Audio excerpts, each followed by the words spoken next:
Bapak, Ibu, saudara-saudara yang dikasihi Tuhan, bertemu kembali dalam renungan harian GKI Kebon Jati. Dan saya memilih sebuah tema, sama Tuhan oke, tapi sama Dia ogah ah.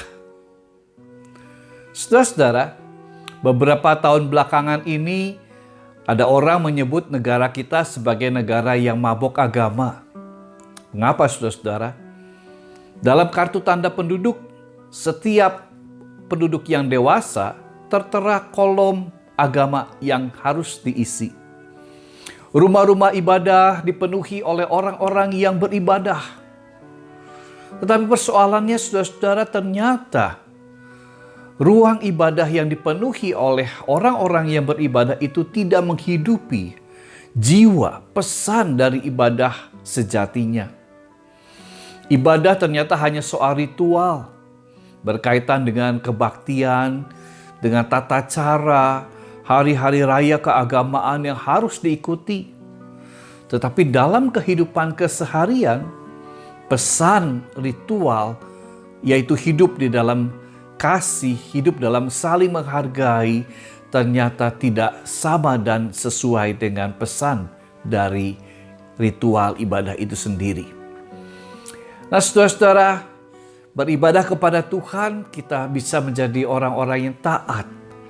Tetapi dalam hidup bersama, kita tidak taat pada pesan atau makna dari ibadah itu sendiri. Nah, inilah yang disebut ibadah yang keliru. Ibadah yang, kata Paulus, secara lahiriah mereka menjalankan ibadah mereka, tetapi pada hakikatnya mereka memungkiri kekuatannya. Jauhilah mereka itu. Itu bisa kita baca dari 2 Timotius pasal 3 ayat yang kelima. Nah, saudara-saudara, ibadah adalah perjumpaan antara Allah dengan manusia yang membarui kehidupan kita. Tetapi jika kita tidak mau berubah atau mengubah diri, kita tidak mau bertobat, maka kita memungkiri makna ibadah itu sendiri. Dan kita tidak percaya pada kuasa Allah yang mampu mengubah kehidupan. Dan kita tetap berkanjang dalam dosa. Saudara-saudara, ibadah sejati yaitu adalah mempersembahkan hidup untuk Tuhan dan melakukan kehendak Tuhan. Bangsa Israel sudah mengenal makna ibadah, yaitu ibadah itu adalah sebagai pengungkapan syukur. Ibadah itu adalah sebagai persembahan kepada Tuhan Allah. Mengucap syukur karena Allah menyelamatkan kehidupan. Dalam kitab Mazmur pasal 50 ayat 23 dikatakan, siapa yang mempersembahkan syukur sebagai korban, ia memuliakan aku.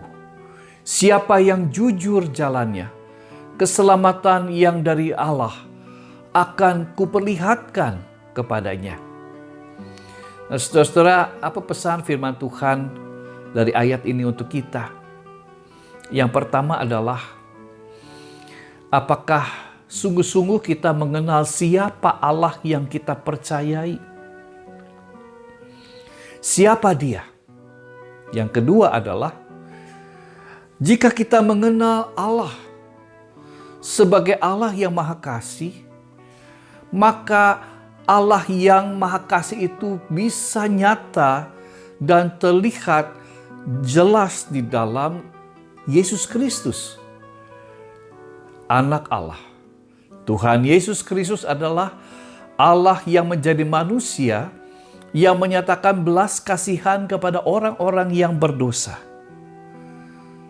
Dan karena itu, ketika kita beribadah kepada Allah, apakah kita juga beribadah kepada Dia yang mengasihi sesama manusia?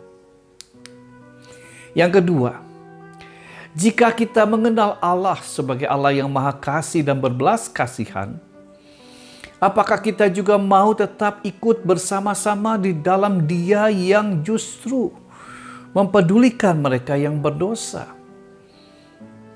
dan kita hidup di dalam kasih keadilannya. Orang-orang yang bersyukur karena kita punya Allah yang Maha Kasih dan bukan Allah yang menghakimi, Allah yang menjauhkan diri, tetapi Allah yang merengkuh dan merangkul kerapuhan manusia. Allah yang ikut ambil bagian di dalam kesusahan manusia dan mengangkatnya, membebaskannya dari dosa yang mengikatnya.